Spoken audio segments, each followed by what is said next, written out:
This is the DRF Players Podcast.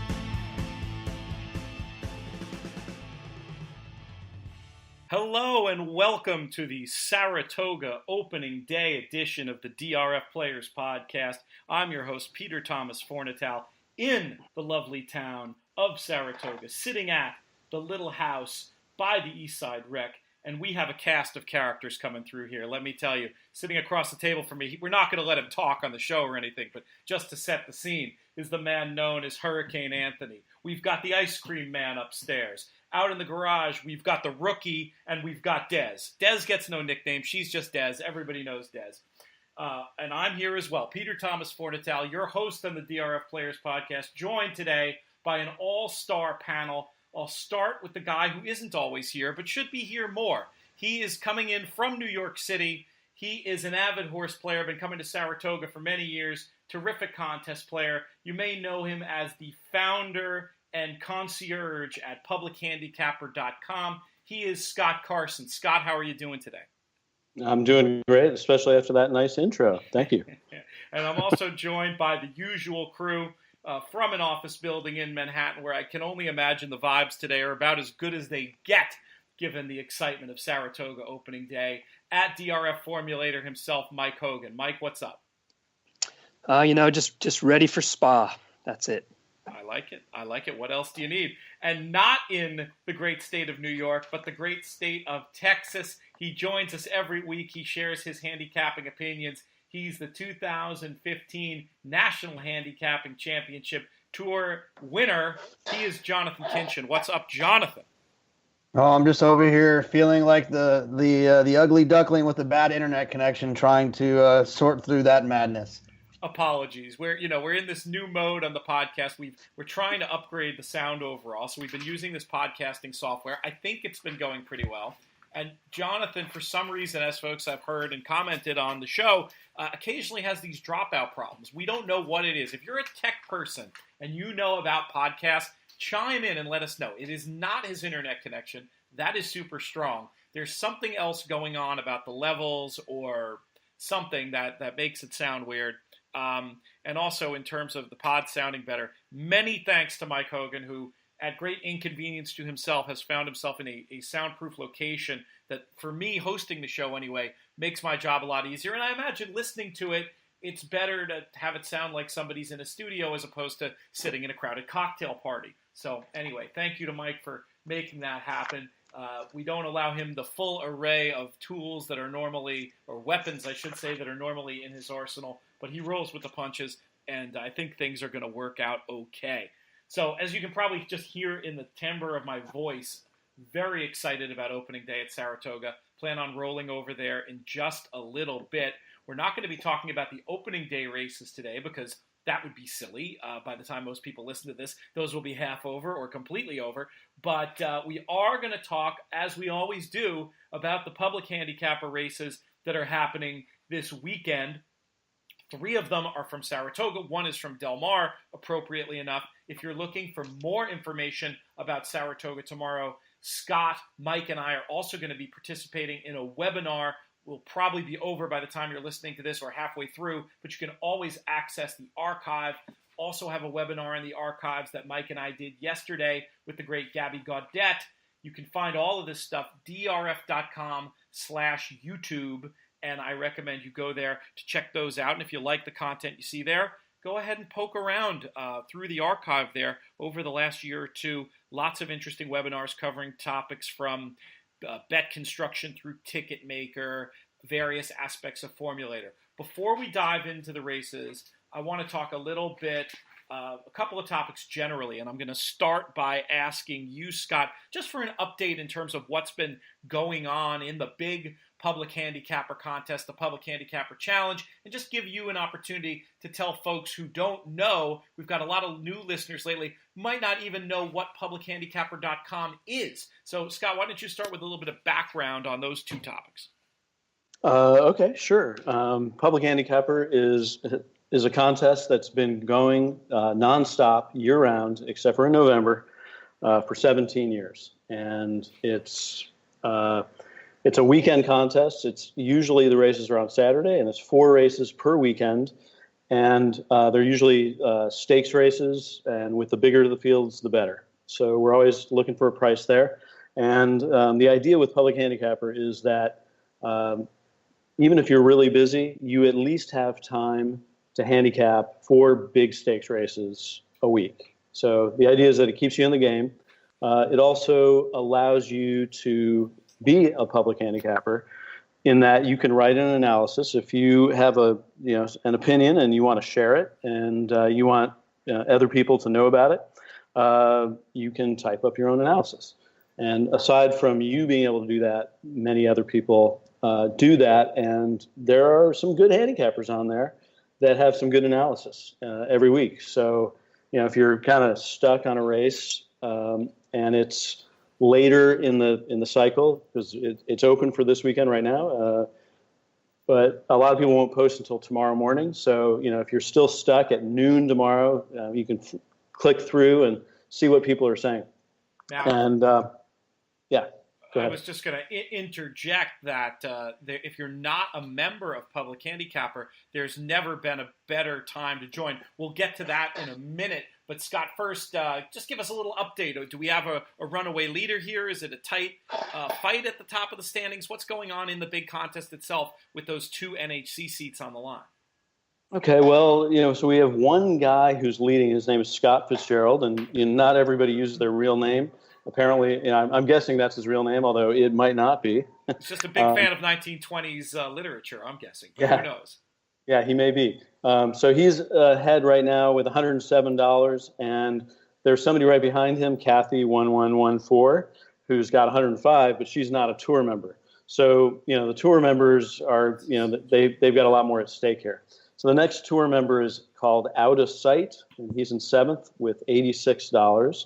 And then there's a gaggle of people like in the 80s and the 70s. And, anything can happen. Any week we can get a 15-1 or even a 30-1, and that'll change. So yeah, not a runaway winner. I think there have been years right now when we've, at this time we've had $150. The leader had $150, but it's, pretty low right now, 107, and we're not even halfway through the contest. So even if you haven't, even if you're not a member of, you haven't started playing Public Handicapper, you can go on right now, sign up, it's free, and you can start playing, and you are eligible to win this contest.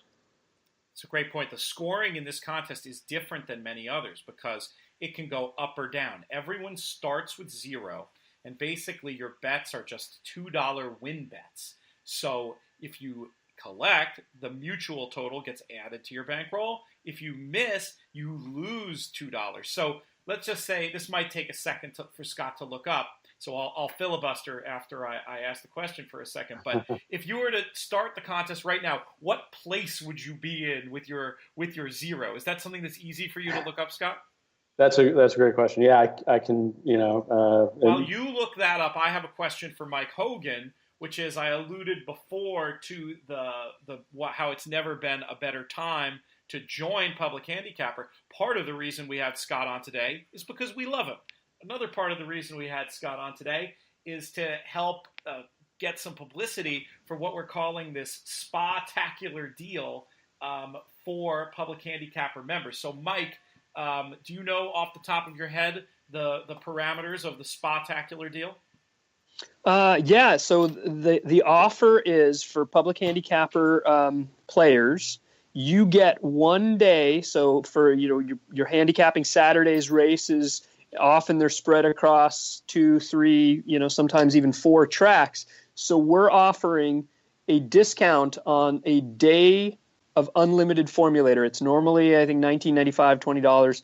You can get it for $5 as being a Public Handicapper member. So you can play all of the Saratoga races, all of the Del Mar races. Boy, you could even look at Delaware and Laurel and Golden Gate and just have at it all day, $5. Pretty cool. Now, for now, is the term of this just for the summer meets, just through Labor Day, Mike? Is it a limited time opportunity to take advantage of this offer? I think it is. I think it's only for the next few weeks, but I think if it goes well and people like it, they're going to keep it going at least through the end of the spa meet.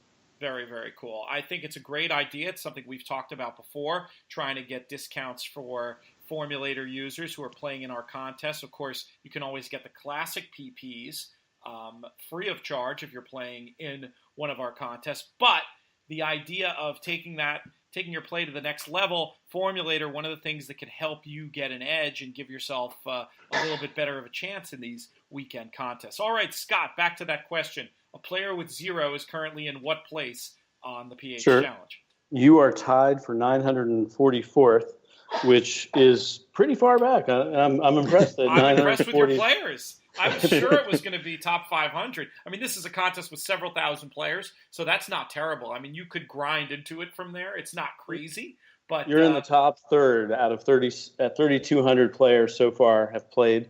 You're in the top third. Yeah, and where am I? Scott, I'm going to call out my co-host here. I'm guessing Pete hasn't submitted a pick for a little while. So that's me. I know. Exactly. I'm in the same spot, stuck on 0. You know, it was a fun idea we came up with to put in picks on the site, and it's just, unfortunately for me, not eligible for the prizes. The 21st thing to do on a 20-thing to-do list. However, if I were someone who was eligible for NHC Tour points, if I were someone who was eligible to win these fabulous prizes, especially a newer player to contest, we've looked at the statistics of the new players on DRF tournaments. Something like 30% of them are new to the contest world. There's going to be a learning curve. Why not reduce what that learning curve can be by participating in events like these public handicapper contests? Again, we're talking about winning the whole year. Obviously difficult to do jumping in halfway through, but there are also weekly and monthly prizes as well. Really no reason for somebody interested in contests not to jump in, get signed up, do the Spotacular deal, and dance from there. All right, my next question is for Jonathan Kinchin. It's a general question. It's not about public handicapper. It's about the Saratoga meet in general. And what I want to know, Jonathan, is a two-parter. Have you done any special preparations for this Saratoga meet? And what is your general wagering plan, if you have one, for attacking Saratoga 2016? No, I haven't really done anything in particular. I just... Same thing I normally do. When the PPs come out, I'll take a look at them, and then if it's a day that I'm planning on attacking, then I'll dig a little bit deeper. My wagering strategy is going to be to typically play the pick 5 as many days as I possibly can. I think it's the best value that you can get at Saratoga, and so I'll be trying that for sure. I'll try the pick 5, and then if I have a good day and I can hit the pick 5, or I have an opinion late in the day, then I'll obviously focus around the stakes races and some of the allowances that are later in the card. So nothing in particular. I'm not going to treat it any differently than normal. It's obviously it happens more often, with running 6 days a week, and the racing is pretty challenging, and you have to try to figure out what owners are trying to do with their horses. Are they trying to just win at the spa when they drop horses, or is the horse actually dropping because that's what needs to happen? And it's a tricky place to try to win. I can tell you that much. In my years of playing, I haven't won very many meets at the spa. So it's funny. Funny you say that, Jonathan. There's a horse that I'm convinced today on the opening day card is in there only because the owner wants a horse in on opening day. Are you gonna hold out on us, Mike, or are you gonna tell us what we're talking about? Well, in the first race, so the opening race of the meet, there's a horse for Chad Brown named Battle of Evermore, coming off of a win last out on the turf. Is winless on the dirt and has a couple wins. The 2 wins lifetime are both turf wins. And I looked through the card. I didn't look at Saturday, but at least for opening day, there is no other place that this horse is eligible to run unless they want to enter him for a tag. So off the win on the turf, he's now moving to the dirt, which seems to be, if I owned the horse, if I trained the horse, it's pretty clear what the preferred surface is. Your buddy Jonathan Travis Stone made him 10-1 on the morning line. It's Chad Brown. It's Javier Castellano. I think you might get bet a little bit more than that. And to me, it just looks like the owner wants to be there on opening day. I would be a little careful about tossing Chad Brown with impunity, especially given his specific stats with the turf to dirt type horses. And I'd also point out that Battle of Evermore is stakes placed on the dirt, but it's an interesting read. I'm always up for hearing interesting takes, and we'll see. That'll be an interesting thing. We can discuss how that goes in our next show. I like that question I asked Jonathan so much. I'm going to send it around the horn here, and we'll keep it with Mike first. Obviously, we know about the special preparations you do for the meet, Mike, because they end up appearing in the Saratoga Players Guide. Excellent article you wrote in there, just some of the terrific content folks can purchase and read to help give themselves a better chance at the Saratoga meet. But how about the second part of the question? Do you have any particular wagering plan for this meet? Well, before I answer that, I will also mention that Player's Guide is also free for anybody that's a DRF Bets member. So just log into DRF Bets. Through there, you can download it. It's pretty cool. That's very cool. So anyway, as far as my approach for the meet, we did a webinar yesterday with Gabby Gaudet on handicapping 2-year-old maiden races. That is what I love about the Saratoga meet. I mean, of course, I love the big stars. I love the songbirds. I hope we get to see Tepin. I love the big horses. But for me, I spend most of my time on the 2-year-old races because I feel like that's where I have an edge. I think it's the type of race that many players spend the least amount of time on because they don't know how to approach them. But I spend extra time looking at the trainer stats, looking at the pedigrees, looking at the trends, looking at certain, the workout reports, looking at a lot of that. I mean, I don't like triple my time compared to another race, but I might spend a little more when I think most people spend a little less. So I hope that is what helps give me an edge at Saratoga. And then as far as my betting strategy goes, it often just depends on what I think of the sequence and what I think of the race. If there's a couple races in a multi-race sequence where I have some strong opinions, I'll try and do a number of tickets using Ticketmaker where I key those strong opinions, either positive or negative, to try and hit the pick 3, pick 4, pick 5, 3 or 4 times or more. I think that sounds like a sensible approach. And for those interested in more of Mike's thoughts, he was very articulate on the show with Gabby yesterday, going through how he uses some of those tools in the Maiden Handicappers toolbox that are available via Formulator. So definitely go ahead, check out that replay. It will be relevant for the next 7 weeks at least. And really a lot of those concepts, while some were specific to Saratoga, can just help you in your play in general. Scott, how about you? Any special preparations for Saratoga, and what is your wagering plan? Well, I think the only thing I do different at Saratoga is I wager more because I love it, and I don't have any other special tactic except what I'm trying to do is be a money manager. So when I look at a whole card, like I'm gonna play the whole card tomorrow, I really only want to zero in on 2 or 3 races, maybe. Sometimes it's only 1 or 2, and I want to avoid playing the pick 5 just randomly. I only want to play the pick 5 if I've got a really strong opinion, a good value horse in, say, the 4th leg. So, that's sort of what I find is if I'm at the track, where I'm going to bet every race if I'm at the track.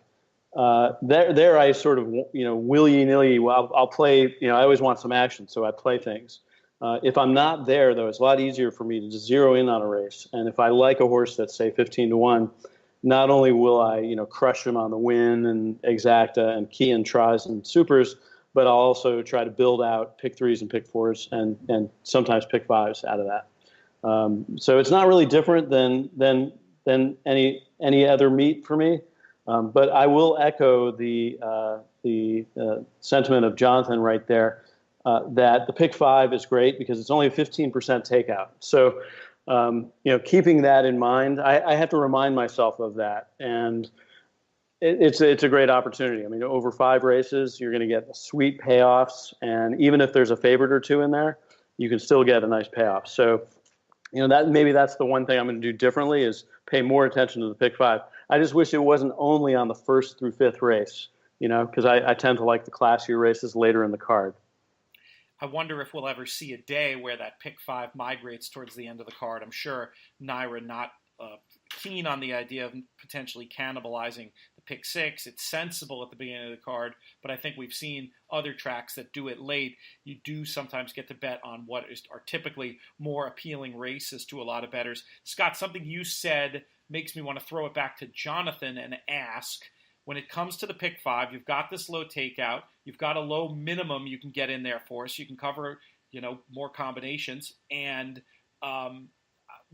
because it's over 5 races, the effective takeout even lower than that 15%. How strong an opinion do you need to have? Do you need to have that value key horse that Scott is talking about, or will you stretch a little bit your requirements for playing and maybe get involved in the pick five, even if you don't have a super strong opinion? Right. I think there's two ways to approach it, right? There's the I have a great opinion, I'm going to spend more than I normally do. If your budget on your pick five every day is $100, but you have a strong opinion, then maybe you want to spend 200, 250, 300. That's one way to go about it. The other way and that's having a good opinion and building a good ticket around your opinion. The other way is, even if you don't have a great strong opinion, I think that using Ticket Maker and some practice, you can still make an effective ticket without having a strong opinion. You can take a race in which you think it feels like it's a little bit more wide open. You can lean a little bit harder on a single, and then you can try to still find a way with your $100 to make an intelligently written ticket and still have a chance to make some good money. So I think there's two different ways to go about it. And I think that you have to kind of decide which one of those days it is, and then build your tickets and build your bet accordingly. Mike, let me ask you your opinion. I think that's very interesting what Jonathan just said, some of the thoughts that are implicit there, and I'll ask them explicitly as a question to you. When a bet like the pick five, which aspect of it do you think is more important, handicapping or bet construction? Oh boy, it's pretty equal. But if I had to choose, I would say you make your money in the bet construction, because anybody can handicap. You could, especially you see these public handicappers picking 3-4 horses per race. It's often easy to land on winners unless something crazy happens. But unless you have the bankroll to go 4 deep in every race, bet construction is really what makes you your money. I think that's that's well put. I mean, it's a blend of the two. I lean to the idea that bet construction is more important, but of course, without a fundamental understanding of the handicapping side of things, you're going to be fighting a losing battle. I don't know if I'd say easy when you were talking about even with 3 or 4 in a race. I don't know if I'd say it's easy to have the winner. I'm overstating it a little bit, but you get what I mean. You're going 4 deep in 5 races. That adds up really quickly, and like Jonathan has said, and I can't remember who you quoted, Pete, but it's hard to believe a ticket that. I mean, what is a 4 deep in 5 legs pick 5? What does that end up costing? I don't know off the top of my head, but I can't imagine that you feel equally strongly about every one of those combinations. And so that's where something like bet construction and Ticket Maker really helps you make your money, because ultimately what you're doing, let's be honest, when you go 3, 4, 5, even 6 deep, I saw a discussion on Twitter today about using the all button at Saratoga. When you do that, you are essentially creating a bunch of losing tickets, because even with a DQ, unless there's a DQ, you're only going to have 1 winner carried through, and you're therefore reducing the amount of money that you can return, and you're giving a bunch of money into the pool that you're never going to get back. I'm going to channel our loyal listener Eric Bilick and say that for 50 cents, that ticket Mike described would cost $512. And the person you were quoting there was Tommy Massis, who said, "Show me a ticket with." Actually, maybe Jonathan will remember the quote better, but I remember it as, "Show me a ticket with 512 combinations, and the one thing I'll guarantee is that you're going to have 511 losers." Does that sound about right, Jonathan? Well, yeah, I mean, I like I said, I think he said he had an expletive mixed in there. That's right. I forgot what we were dealing with. If we're being honest, yeah, but it's just the idea that you like those 512 combinations equally. is just unbelievably ridiculous. That's what I mean, if you look at it at its purest form, that you like the 20-1 shot, an American Pharaoh to win, as much as you like, the 6-5 shot, an American Pharaoh to win. You have to admit that you think the 6-5 shot to American Pharaoh is more likely. So the fact that you would spend the same amount of money on those two scenarios is it's actually an appropriate time to mention his name. What drove Steve Christ to writing one of the greatest books I think that handicapping's ever seen. The Steve Chris books in general, excellent, but his exotic wagering book, absolutely a must-read for everybody. Jonathan, alluding to the fact that the news broke this week that Stephen Christ is going to be retiring from DRF. We're going to have him on Tuesday's show to talk all about that. Don't want folks to think we were giving that short shrift. We'll be diving in to that topic in depth. Mike brought up something else that I'm going to ask Scott, and then I think we should get into handicapping these races a little bit. But Scott, the all button at Saratoga, and we could probably do 20 minutes on this topic. Maybe we'll just quickly get your thoughts and see if either Mike or Jonathan have anything to respond to them. But how much, if at all, do you use the all button at Saratoga? That's a great question. I don't use it enough, but I have a friend who is actually a co-founder of Public Handicapper. He's not involved anymore. His name is Len Lejos, and he is the master of finding one or two horses in one leg and then doing the all button in a maiden where they might all be first-time starters. Or they could be like New York breds that are just in such horrible form that it's almost impossible to predict. So the all button can be great, but you have to have a strong opinion on like one of the legs. So he would hit pick threes, and pick threes specifically, he would hit them all the time using that methodology.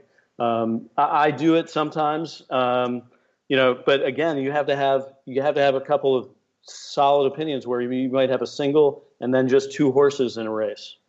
There's definitely an art to finding that chaotic race too, as tournament player and professional handicapper Ken Massa likes to say, where you're fishing in the right pools where it makes sense to take that kind of a leap, kind of a position really against the horses at the top of the market.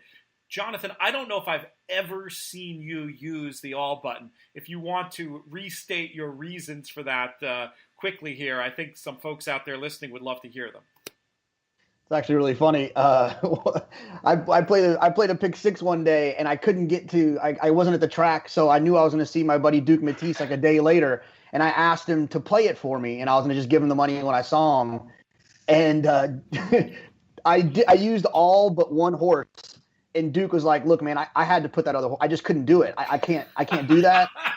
He goes, "If you want me to give you the money, you don't owe me the money, but I just couldn't do it." And so, there's at least one horse I don't like, and in most situations. And so, if I can avoid it, I'll avoid it. The only thing I don't like about that story is, if somebody's placing the bet for you, the psychology shouldn't be, I'll give you the money. It should be, and then after we hit it, we'll deduct what I owe you from the winnings. That's how you have to approach it. Mike, you're the one who mentioned the all button in the first place. Your thoughts on the topic quickly. Well, so I will use it, but only very rarely and only defensively. And the way I will use an all button, and I actually talked about this in our Travers Ticket Maker Pick 4 Play webinar last year, which is on YouTube if anybody wants. You had to bring that up. Well, sorry. It's still worth watching from a ticket construction standpoint because I think we got a lot of good stuff we covered. But in a certain race that I think is chaotic, I will use my A's, my B's, and then the rest of the horses as C's. So that if I'm right in the other three legs and I go A, I've gone all in the others. And hopefully what I've done is I've backed up my all A's with multiple times and my A's with 1B multiple times. So I would be sitting, let's say we're alive in the last leg of a pick 4, I'd be sitting for 50 cents to my C's, for $1.50 to my B's, and for $4 to my A's, or $5 to my A's, or whatever it is. I like that's the way I will use that. But I think the all button has to be a backup. It has to be a way of saying I'm throwing up my hands in this one race, but it can't be your only bet, because otherwise you're opening yourself up to the 6-5 favorite winning. and you losing a lot of money in the return. Like Jonathan was saying, you can't tell me that you have an equal opinion on every one of the horses in the race. Yeah, I mean, one could argue just leave out the horses at the top of the market when you're going to play an all. I think experience has taught me I'd rather have a little something on them. Sure. At least enough. Return your bet, if nothing else. Yeah, I mean, bankroll preserved in a sense is the same thing as bankroll won, a lesson I've talked about many times with my friend Sean Borman, another pod listener. All right, let's get on to these races. We're talking about Saratoga on Saturday. The first race is the 7th race. Is that correct, Scott? Yes, it is. You are our special guest. We're going to give you the baton and let you run with this mile and a 16th on the grass, second level allowance race that will go as the 7th post time, 4:25 Eastern at Saratoga on Saturday. What do you think, Scott? Okay, well, first of all, this is pretty much a stakes quality race. A lot of the horses have run in stakes, and the purse is $90,000. So that's more than most stakes that are run at Monmouth. So that's the great thing about Saratoga is you're gonna get these quality races, even the allowances. So with that said, there is a Chad Brown favorite, and there's no way he's not going to win the meet based on what I'm seeing on the card tomorrow. There is a Chad Brown favorite in the race called Inordinate, who is really no faster than any other horse. Now, he'll probably annoy me and win anyway at 8-5, but I absolutely want a price horse in a race like this because there are horses that are as fast or faster. So the horse I'm going to go with is Hot Herschel, who, my racing form is, it's kind of frozen right now, but so I can't see it on my screen. The horse has run, I think the numbers were, it ran like a 95. Whatever Inordinate ran, Hot Herschel ran like 1.1 buyer. 97, I think you're seeing. Yeah. Yeah, so Inordinate ran a 96 in its last race, and it's going to be favored. And then I'm just scrolling down. And Hot Herschel ran a 97 2 races ago. I don't really understand why they keep on running the horse in sprints because it's 3 for 18 on the turf and it's 2 for 8 at the distance with 5 seconds. So 7 of 8 in the exacta. The last race was a barn burner. The horse was in the 13 hole and was 4 to 5 wide the entire trip. Completely tossed that race. I mean, it still came up a good number for the horse, but I would toss that race and go with a distance, a better distance and a better price, 15-1. So you're looking at a horse that's running as fast as Inordinate, who's going to be 7 times the price. And if you go back to August 15th, you'll see the horse ran 100 buyer. And further, even though it hasn't won at Saratoga, it ran second last year at 1 mile and 3/16. So it somewhat likes the track, even though it was the favorite in that race. So it was supposed to win. It lost by a nose. He's a tough old boy. Oh, I forgot when I was doing my rundown of the cast of characters at Saratoga. Muggs the Labrador. Muggs the handicapping Labrador is here, making some announcements. And another one in the Hottersall bandwagon, apparently, which I'll second. I think that race actually was pretty good. I mean, he made a nice move into a race where the pace figures came back pretty strong. So I think there's a ton to like there. And the 15-1 of the morning line sounds awfully appealing. Jonathan, who did you come up with in here? Oh, geez, we've officially not that we move lines, but I'm on the same horse, and I think that I think a lot of people are going to have the same idea that we have. My theory is a little bit different. Look, I should probably run a little bit more often, but when I was running on the treadmill, I'd be running at my normal treadmill all the time, and then I would get on an airplane and go somewhere and run on a different treadmill, and for whatever reason, like that mile point, I was always a little bit more tired on the new treadmill because I think maybe just a different surface, a different situation. And I think that happens when jockeys switch from one circuit to the next. And moving from Belmont to Saratoga, I think speed horses always early can get loose because horses from off the pace and their jockeys miss time rides. And I think this horse is going to be dead loose, especially with Paco in the irons. The horse is stretching out from sprint races. He showed big speed in the Miami Mile. I think the horse is loose, and I think that they're going to forget about him, but I don't think that we're going to get 15-1. I think it'll be a single-digit number. Mike, can we make it a perfect quartet of votes for number 5, Arthur the tough old boy, in this 7th at Saratoga on Saturday? Well, I like him, and I completely agree with Scott that this is the kind of race where you don't want to just land on the favorite and hope he wins and then moves on. Because even though let's be honest, Inordinate has cleared the condition except for the DQ in that last start.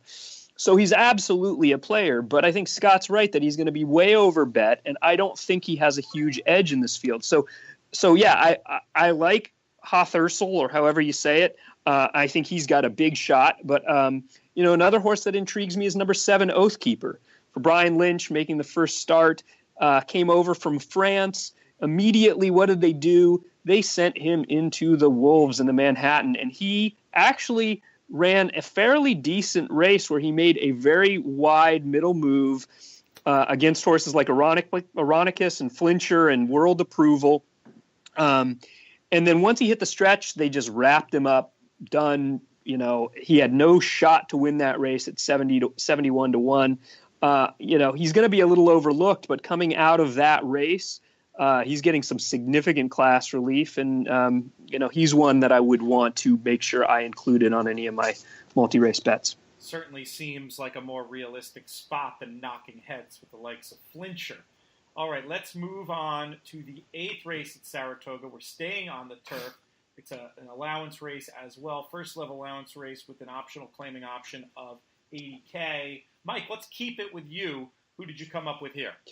Well, unlike the last race, here is where I think we have a favorite that just towers over the field. And I'm talking about number 1A, Catapult.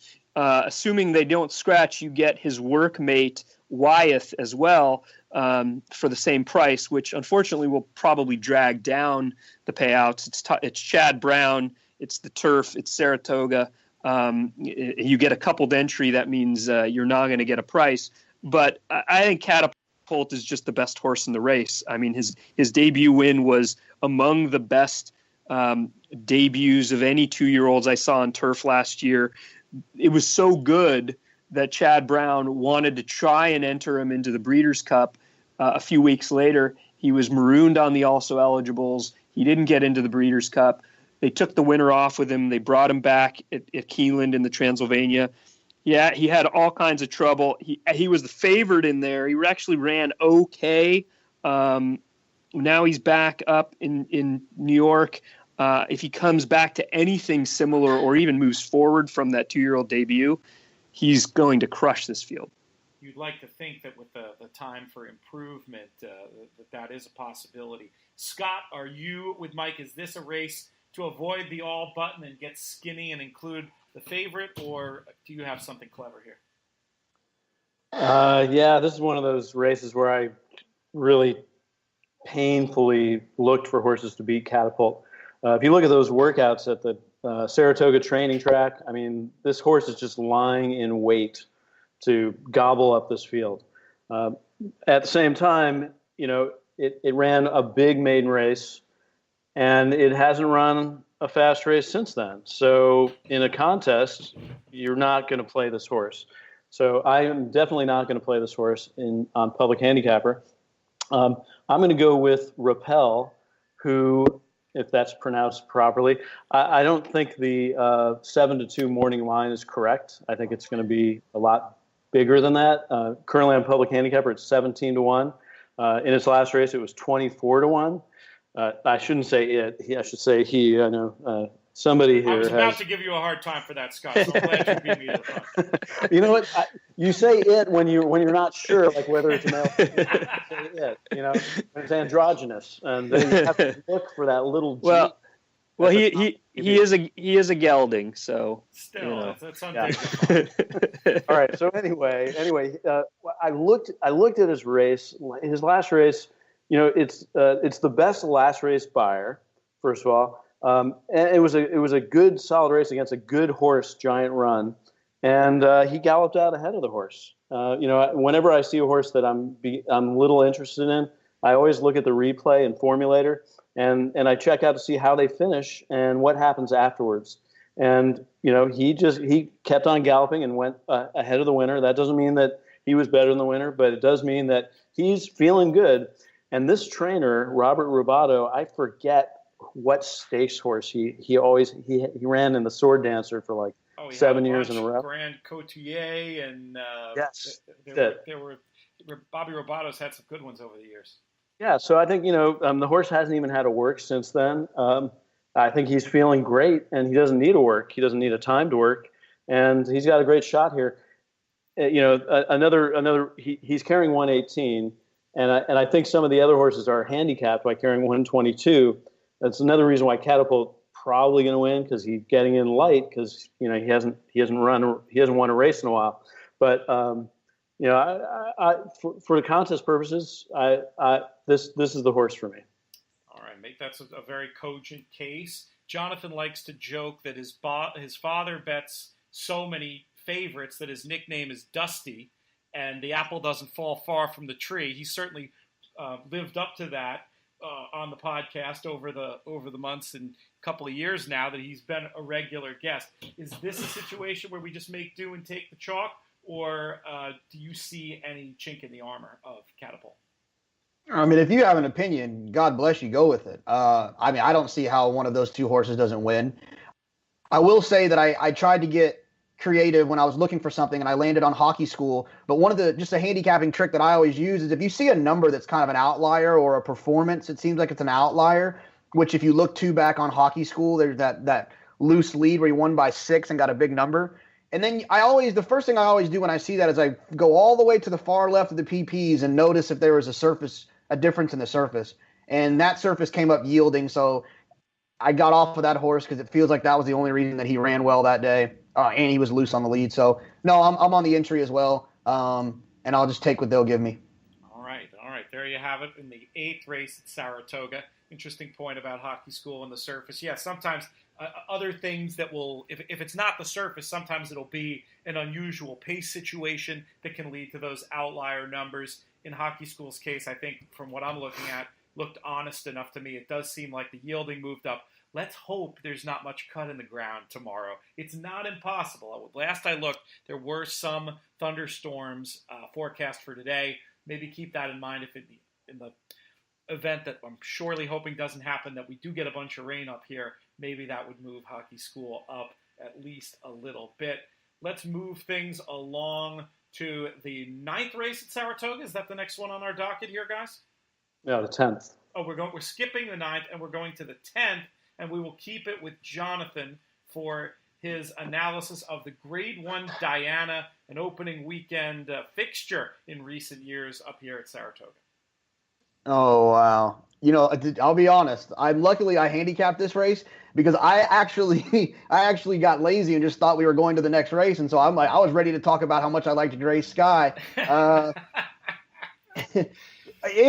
really have been wanting to bet Wakila back out of that performance. I thought she ran really well against Tepin at Keeneland. And then in the Gamely, I thought she was kind of trying to close into a slow pace, was wide in that race. Didn't really fire, but I kind of forgive her for that. She's back to kind of Chad's home base. This is going to be her 3rd start with Chad. I'm against Miss Temple City with the ambitious, I would say, I guess is the polite way to say it, ambitious journey across the sea. When she could have been, probably 6-5 if she would have stayed in America in the Just a Game. But I think Wakila is extremely live here, and she'll definitely be the one of all the Chads that I'll be leaning on.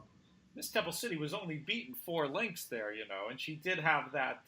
She did have that previous form at Ascot. You really think it was that nuts of a decision? I mean, I think it's one of these things where it comes down to why you're an owner. If you're just an owner to win races and you're like, really worried about the money, I definitely take your point. But I'll also say this, if you're really worried about the money, you probably shouldn't be owning horses in the first place. And if you want a trip to Royal Ascot, that could be one of the great experiences you ever have in your lifetime as a horse owner. Do you disagree with that perspective, Jonathan?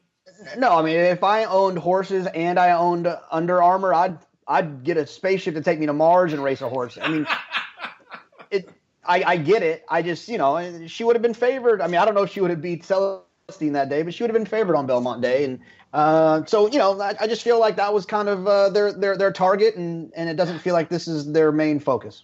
It's an interesting perspective, certainly one worth considering. Scott, what about you? What are your thoughts in the Grade 1 Diana? Well, I agree with Jonathan that Miss Temple City is a bet against. In fact, this is the kind of race that I'm gonna go deep in because I think the favorite is probably gonna run out of the money. I think the race that she ran two races ago at Keeneland was gigantic. She ran a 1:08. I mean, it's just an extraordinary race. And she didn't run that well. She ran well.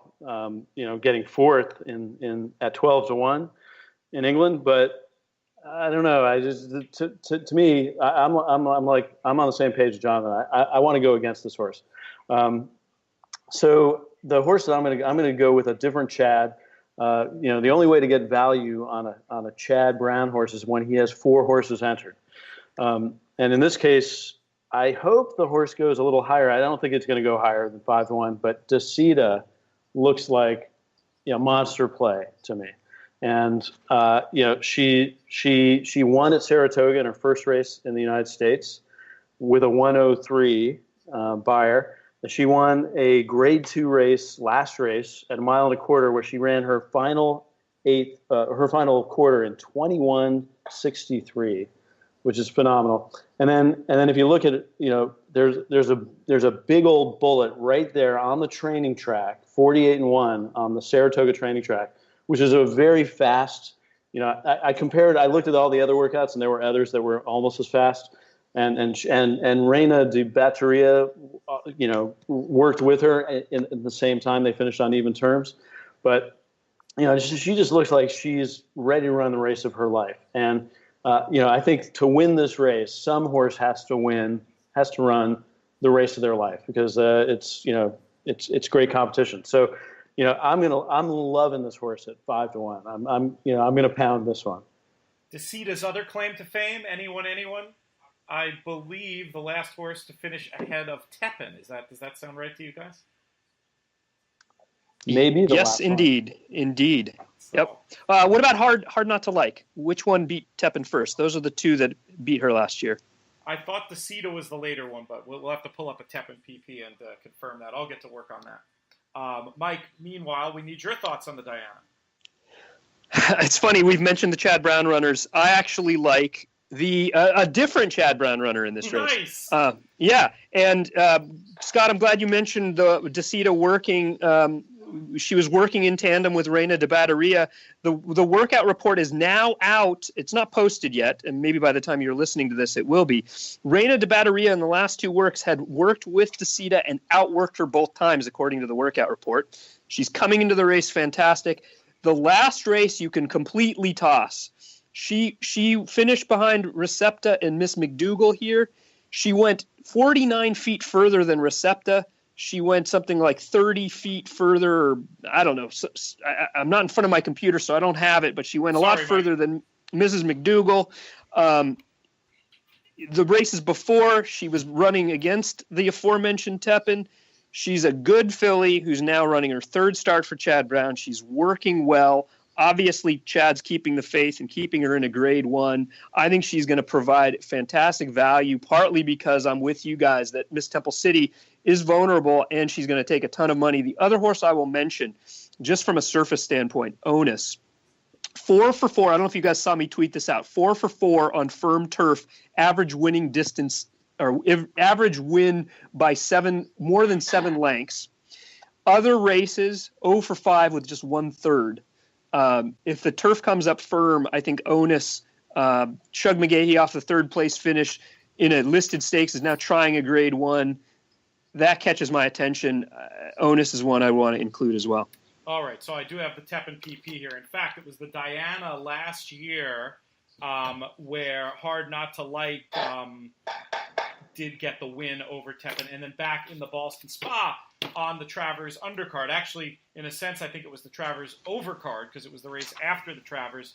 Desita did get the job done, besting Tepin, who for whatever reason wasn't at her best at Saratoga last year, ended up turning things on and just going on this freakish run, which is actually just fun to look at Tepin's PP these days. And all the good stuff that she has accomplished. Though funny enough, in Formulator, when you click on Tepin's PP through Mark Cassie's profile, the Royal Ascot race hasn't been added to it yet. Is that something you noticed before, Mike, that those races sometimes take longer to come in on Formulator?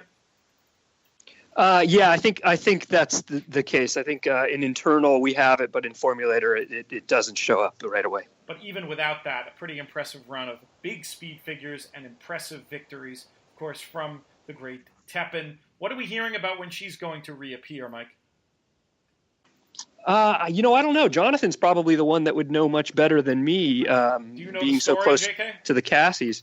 No clue, but if you give me 45 seconds, I'll send a text message and ask. Might as well. The Cassie barn, obviously one of the barns that folks are going to be having an eye on for this meet. They started off real slow last year, and sometimes I've noticed those kind of trends can transfer from year to year. Looking at all the live runners they have in the first couple of days, it's not like I'm going to be leaving them out, but that's something I'm going to be paying attention to. And if one or two of them happens to underperform early in the meet, that might be something to keep an eye on. But with all the talented runners they have in the barn and the great job they do, wouldn't surprise me if they hit the ground running either. We have one more public handicapper race to discuss, and we've got about 8 minutes. So I think we'll have time to do this and then maybe shoot the breeze a little bit more about these summer meets. The last race is the San Clemente Handicap at Del Mar. Mike, we're going to start with you. Well, similar to Catapult in the last race, you've got a filly in here who, as a 2-year-old, ran a huge race, but then took a little bit of time off, and that's the rail horse, number 1, Belvoir Bay, for Peter Miller. Had been in England, running in Group 3 stakes over there and running pretty decently in Group 3 stakes. Came over to North America for Bill Mott, ran in the Chelsea Flower, just kind of ran around the track a bit, but then shipped out to Southern California for Peter Miller and just completely crushed a fairly decent field in the Blue Northern. I don't know if something went wrong or if they just took some time with her, but if she's anything close to the filly we saw as a 2-year-old or if she's improved at all, Belvoir Bay is just better than the rest of these. Jonathan, before we get to your pick for the San Clemente, very interested in your thoughts as a Southern California circuit handicapper, the only person I know who lives in Texas who considers his home track Santa Anita. Did you hear back from our friend Norm about the very latest on the plans for Tepin? I didn't text Norm. I text Nick, who's in a group chat with Norm and Travis Stone, and so and they hang out all the time. So I figured he would know. The 4-star Dave is likely. That would be fantastic. Wow, that would be really fantastic. All right, let's get back to the San Clemente. So here's a 15-second Formulator notes plug. I have a note on MoCat. Every dirt race, better on turf, better on turf, better on turf, better on turf. And now she's back on turf for Richie Baltus. She gets Kent DeSormo, who I think is one of the most underrated turf riders in the world. I think he's phenomenal when he's on. And I would expect this horse to run huge tomorrow. No guarantees. I'm retiring from the guarantee business, but I think the horse is gonna run huge. I've been waiting for this horse to get back on the grass, and now she's back, and I think she's going to be pretty tough tomorrow. Scott, go ahead, Mike. I was just going to say, and the class relief from those dirt races won't hurt either. Scott, I'm sure you appreciate the extra time I gave you to look at that Del Mar race, which you revealed you were only 75% of the way through. Have you come up with the winner? Yeah, I believe I have. It's a really solid race with 3 or 4 horses that look about the same speed. Be Mine looks like it's ready to pop, but it's got 2 seconds at low prices, so I'm not interested in a 3-1. And Stays in Vegas is also looking pretty sharp, but also lost its last race as the favorite, and carries high weight and starts from the 10 hole. The horse I'm interested in is Jade Princess with Bob Baffert. He's not known for his turf horses, but this horse is totally bred for turf. It costs $775,000, and its mother won like $283K on the turf. So it's a super turfy pedigree. It didn't win its first race on turf, but it ran a significantly improved Beyer, 10-point improvement, and it's 10-1, and it looks like it's working well. Horse is only a hair slower than Be Mine and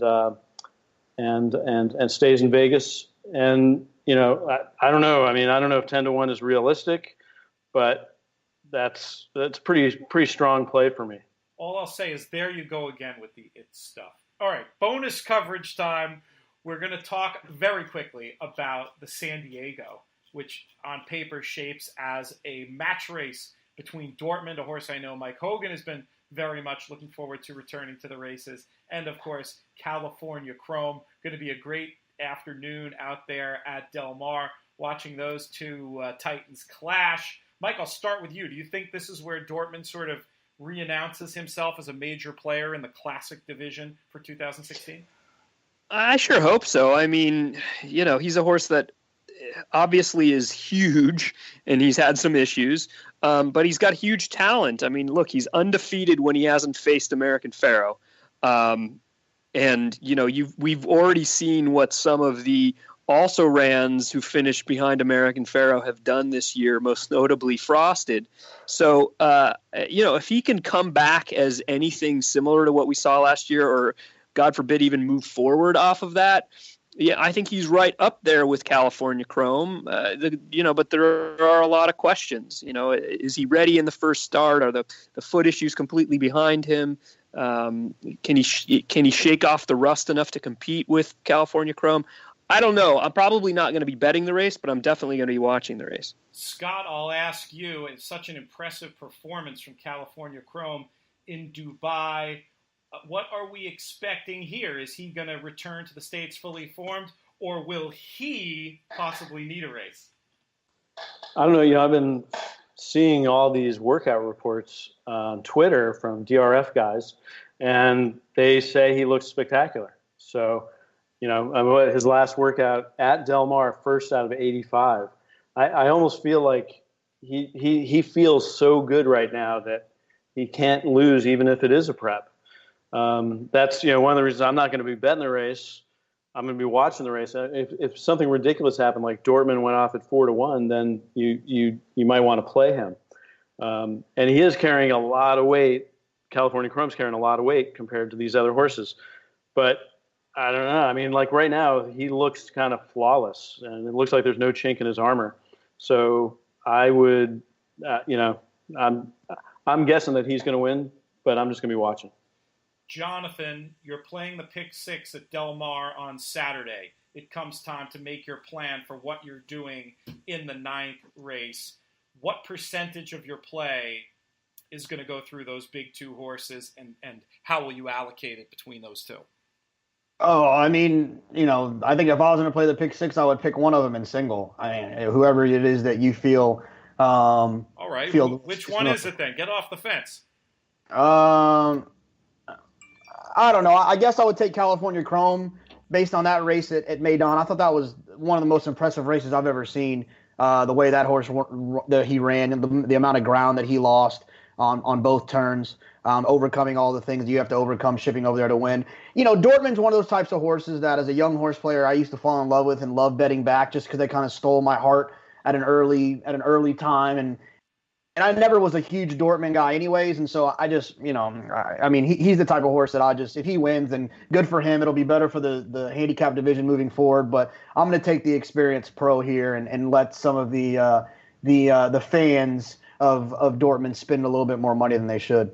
All right, we're going to let this show run about 2 minutes long because I do want to do just a quick opportunity on such a big weekend opening of Saratoga to give everybody on the panel a chance to offer a final thought. I'm going to start, give you guys a chance to think of yours, or if you want to have one.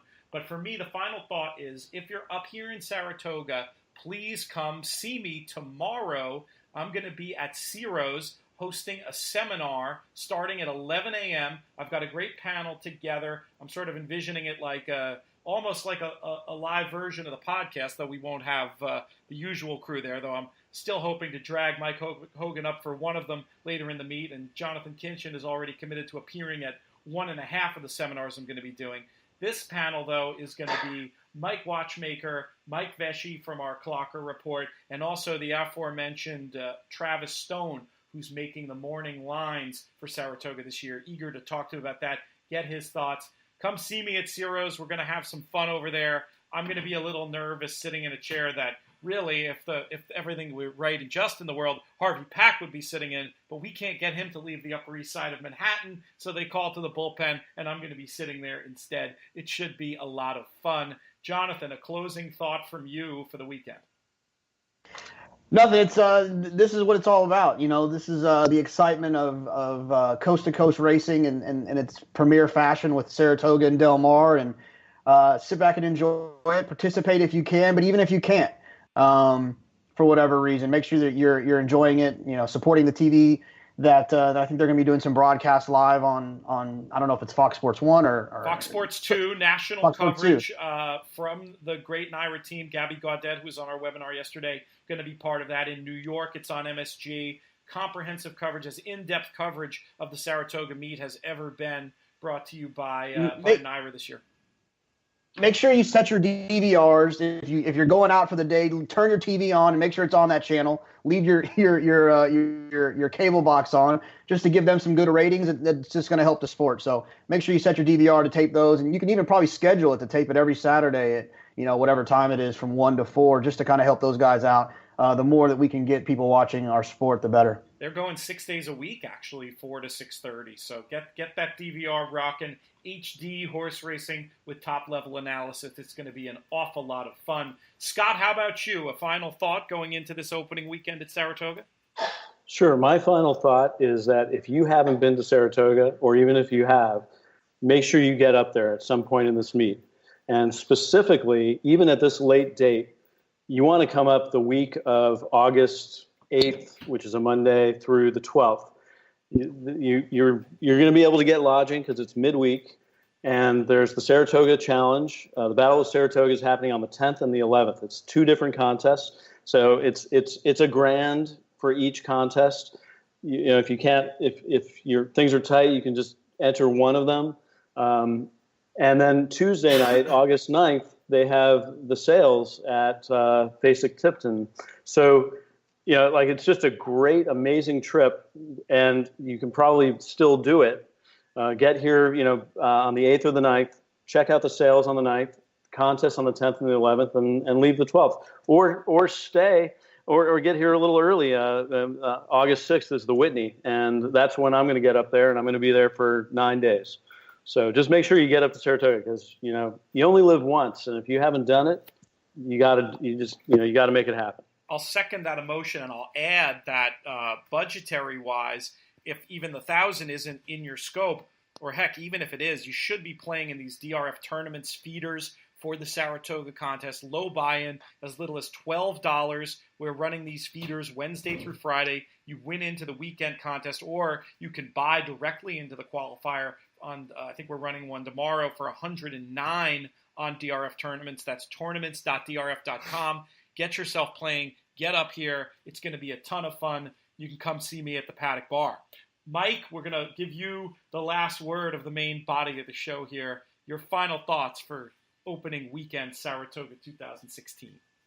Well, just have fun. Enjoy it. These are some of the best horses in the world. We're going to see some future stars here. Just no matter what you do, just be sure you have fun and take in the grandeur that is Saratoga, because we only get it for a short time each year. We call him the Ice Cream Man. He just brought me an iced coffee. Thank you very much, Ice Cream Man. All right, that's all the time we have for the show. I want to thank our panel of guests, starting with Scott Carson. Get to know him by playing on publichandicapper.com. We're going to get you back on the show soon. Scott, I look forward to seeing you on Whitney Day. I want to thank Mike Hogan, so accommodating to his own detriment, finding a quiet place to do the show today. I really appreciate going out of the way. And Jonathan Kinchin, one of these days we're going to figure out how to make you not sound like a robot when you're on the podcast.